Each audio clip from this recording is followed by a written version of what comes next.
के recording studio Salkhua बाजार। कौन माटी से बनैला कहूगे, रंग बिरंग से सजैला कहूगे।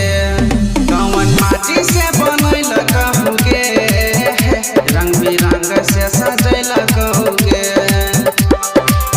न जाने केना के बनैला कहूगे, कौन में कहनिक सजैला कहूगे। कौन माटी से बनैला कहूगे, रंग बिरंग से सजैला कहूगे।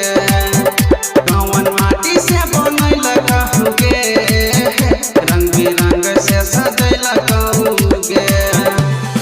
डीजे लाल बाबू राजा, डीजे लाल बाबू राजा।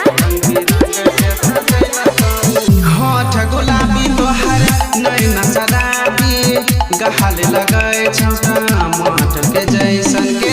होठ गुलाबी तोहर नैना शराबी, गहाल लगै छौटा माट के जैसन। कौन पेंट तोहर हैबर बनैला कौ, चेहरा लगै छौगे चांद के जैसन के। कौन माटी से बनैला कहूगे, रंग बिरंग से सजैला कहूगे। कौन माटी से बनैला कहूगे, रंग बिरंग से सजैला कहूगे। डीजे लाल बाबू राजा, डीजे लाल बाबू राजा।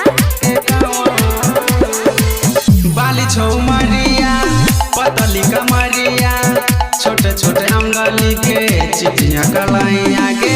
बाली छौ मरिया के पतली कमरिया, छोटे छोटे अंगली के चिटिया कलाइया।